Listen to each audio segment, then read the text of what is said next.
un depósito que está interconectado por un tubo.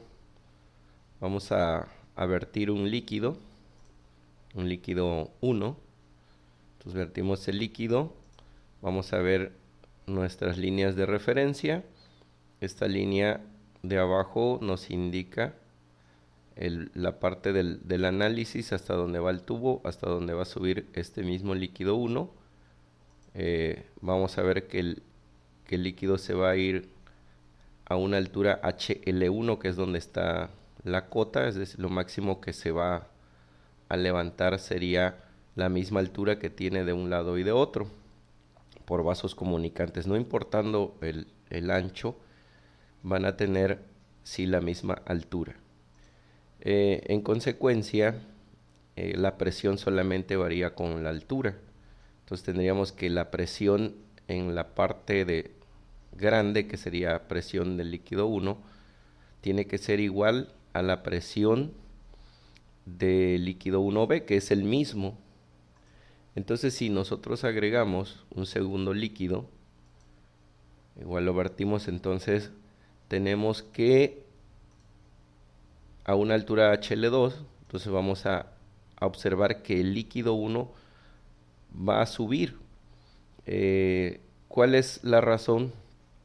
Que aquí se genera una presión, la suma de las presiones, y la tiene que equilibrar este fluido a una HL1B. Ya no estaría al mismo nivel debido a que está generando una presión extra. Es decir, tendríamos que la presión del líquido 2 más la presión del líquido 1 tendría que ser igual a la presión del líquido 1 del lado derecho, de la parte más delgada, para que esto esté en equilibrio.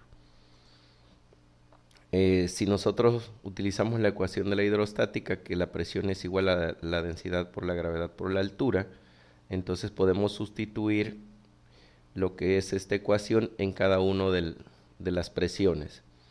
Ya teniendo conocidas las densidades del líquido y las cotas, las alturas, pues podríamos escribirlo de la siguiente forma: densidad del líquido 2 por la gravedad por la altura del líquido 2, porque tenemos la cota, más la densidad del líquido 1 por la gravedad por su altura. Tiene que ser igual a la densidad del mismo líquido 1 por la gravedad, pero por una altura diferente, que debería de ser más grande para que esto esté en equilibrio. Como tenemos como factor común la gravedad, la podemos eliminar y solamente tendríamos una igualdad. Además, bueno, tenemos que la densidad, como es el mismo líquido el que está del lado izquierdo y derecho, podemos factorizar también lo que es la densidad 1. Entonces tenemos la densidad del líquido 2 por su altura, debe de ser igual, para que esto esté en equilibrio, a la densidad del líquido 1 por las diferencias de alturas que se tienen en el del lado izquierdo y derecho. Si vertimos un líquido 3, entonces vamos a tener en consecuencia que va a crecer el líquido. Bueno, conocemos la cota, o de otra manera podemos equilibrarlo con otro líquido. Entonces ya tendríamos otra vez la igualdad, pero ahora tendríamos 3 líquidos contra 2 líquidos, digamos así. Debemos de conocer también la cota. Estos van a ser igual la derecha y debe ser igual a la parte izquierda, como se muestra aquí. Es decir, la presión del líquido 3 más la presión del líquido 2 más la presión del líquido 1 debe ser igual a la presión del líquido 1, pero del lado derecho, más la presión del líquido 4. Si utilizamos lo que es la ecuación de la hidrostática, de la misma forma podemos observar que sería la densidad de los líquidos por sus cotas. Y bueno, aquí tenemos una factorización. Lo único que estamos haciendo cuando se tenían 2 líquidos es agregar las presiones tanto del líquido 3 como del líquido 4. Los otros quedan iguales. Entonces observamos aquí densidad de 3, altura de 3, igual densidad de 4 y altura del líquido 4. Si nosotros ponemos un pistón, podemos agregar un pistón de tal manera que tenga su propio peso. Aquí entraría lo que es el principio de Pascal. Debemos de conocer el diámetro del pistón y también la altura, porque vamos a considerar el peso del mismo. Entonces, para que esto no se derrame, no se desequilibre, bueno, tendría que equilibrarse, pero para que no se derrame vamos a agregar un manómetro, conocido con una presión 5. Entonces ahora tenemos el sistema equilibrado y vamos a proceder a hacer lo mismo, es decir, como tenemos 3 líquidos de un lado, 2 líquidos de un lado, pero también tenemos la presión por la fuerza que ejerce el peso que ejerce el pistón, entonces lo agregamos. Y del lado izquierdo, del lado derecho agregamos la presión del manómetro, que es nos va a estar dando alguna lectura de todo el sistema. De la misma forma vamos a ver que la presión del pistón tiene su propio peso y un área. Podemos conocer el área porque tenemos el diámetro. El peso también lo podemos conocer si conocemos sus dimensiones y su altura. Entonces el peso del pistón sería la densidad del pistón. Debemos de conocer su densidad. Este sería un sólido, un material sólido a diferencia de los líquidos, pero está ejerciendo una presión. Entonces, si nosotros sustituimos lo que es tanto el peso en esta ecuación y lo que es el volumen, podemos observar que es densidad, gravedad, altura por H, que sería el peso, ya previamente sustituido lo que es el volumen.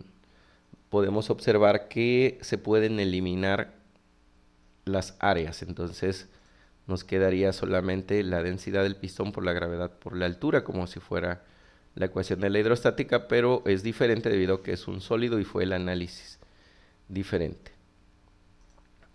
Ya teniendo entonces lo que es la presión del pistón y la presión del manómetro, la que del lado derecho, pues vamos a igualar otra vez la ecuación. Del lado izquierdo, todo lo que está como el pistón, el líquido 3, el líquido 2, el líquido 1. Del lado derecho, también el líquido 1 actuando en forma contraria, el líquido 4 y la presión del pistón. Si además nosotros agregamos una fuerza extra, entonces también habría que sumarla del lado izquierdo. Entonces tendríamos una suma de la presión accionada por la fuerza y sobre el área del mismo pistón. Entonces volvemos a igualar. Como está del lado izquierdo, vendría esa presión debido a la acción de la fuerza extra que se puso. Presión de la fuerza, presión debido a la fuerza, presión del pistón y la presión es de los líquidos, como ya se había establecido, y la presión del manómetro. Lo que hay que recordar que la presión que se va a generar por la fuerza pues sería igual a la fuerza que se está generando sobre el área del pistón. Entonces, el área del pistón es pi por diámetro al cuadrado sobre 4. Entonces nada más sustituimos. Lo único que hay que hacer es pasar, como está dividiendo el 4, pasa para arriba, nos queda 4 veces la fuerza que se está ejerciendo por pi por diámetro al cuadrado, diámetro del pistón. Entonces, ya teniendo todas las variables, podemos sustituir en lo que es el sistema. Entonces, sería prácticamente lo mismo, nada más que añadimos ahora la presión que se ejerce por la fuerza que está acá arriba. Entonces tendríamos esta expresión, fuerza externa, presión por fuerza externa, presión por el pistón y la presión por todos los líquidos y la presión del manómetro. Por tanto, la presión que debe de medir el manómetro aquí sería igual a la fuerza externa, el peso del pistón, el líquido 3, el líquido 2, el líquido 1, pero aquí hay una, debido a que ejerce de izquierdo, pero también de derecho, pues tenemos una resta. Y el líquido 4 está contrarrestando esa presión, por eso aparecen como negativos, es decir, todo lo que esté de este lado va a aparecer negativo y ya tenemos una expresión general para poder encontrar la presión en 5 en caso de que tuviéramos una fuerza externa, el peso del pistón y varios líquidos.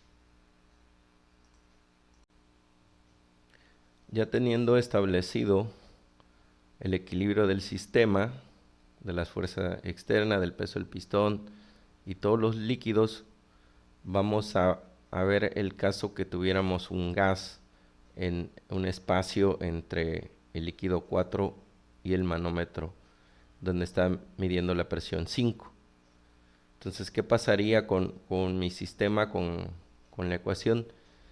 No pasaría nada, es decir, no tengo que agregar nada debido a que la fuerza, la presión por la masa del gas es muy pequeña, por lo tanto no se considera. Entonces no habríamos que agregar nada más aquí. Eso sí, esta presión en la superficie es la misma dentro del gas y la misma en el manómetro 5. Entonces la única consideración es que la presión del gas va a ser igual a la presión del manómetro, que es igual a la presión 5 y a la presión de la superficie del líquido. Esa es la única consideración y la ecuación quedaría igual. Entonces vemos aquí que la presión 5 es la misma, lo que nos está indicando aquí. Si quiero sacar la densidad de este gas aquí en el interior, entonces debo de considerar una ecuación que es la ecuación del gas ideal. Sabemos que la ecuación del gas ideal es la presión por igual a la densidad por la constante del gas por la temperatura en la que está el gas.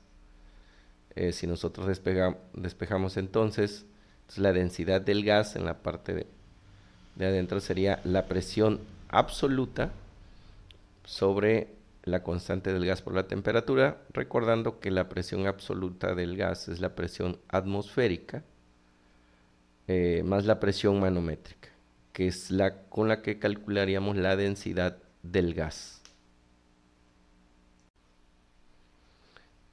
En un recipiente de vasos comunicantes se tienen 4 fluidos diferentes. Aquí se pueden observar. En la parte izquierda, además de los fluidos, está alojado el pistón y que tiene una densidad de 3.900 kilogramos sobre metro cúbico y dimensiones de 50 centímetros de diámetro, 10 centímetros de alto. Este elemento pues ejerce la fuerza, una presión sobre los fluidos, además de existir una fuerza de 1000 newtons. En la parte derecha del recipiente, el líquido naranja, el líquido 1, comparte de los dos lados, más otro que es el líquido azul. Y se tiene un manómetro 5. Entre el manómetro y el líquido azul, el líquido 4, hay aire atrapado a 20 grados centígrados. Hay que calcular su densidad. Hay que considerar la presión atmosférica de 101.325 kilopascales y la constante del aire sería 287 joules sobre kilogramo grado Kelvin. Entonces, ya teniendo establecida la presión de equilibrio en el sistema y sabiendo que el aire no afecta en sí considerablemente a las presiones en el sistema, pues procedemos a sacar la presión 5, ya teniendo todos los datos, fuerzas, alturas y densidades. Entonces procedemos a sustituir. Tenemos los 1000 newton, el diámetro ya convertido a metros, la densidad del pistón, la altura del pistón, la densidad del fluido 3 por su altura, tenemos la cota 30 centímetros, luego el fluido 2 sería su densidad, 860 por su altura, aquí están las cotas, y la factorización del fluido 1, que es el que comparte, tenemos también en sí sería una resta porque es mayor los 50 centímetros que tenemos acá que los 25. Entonces en realidad esta sería una resta, pero aquí la operación solo la hace. Y el cuarto fluido, tenemos su altura, los 60 centímetros convertidos a metros por su densidad.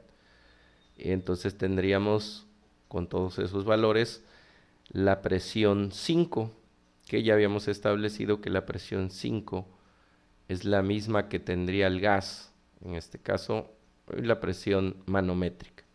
Y esto nos da 4.828.088 pascales.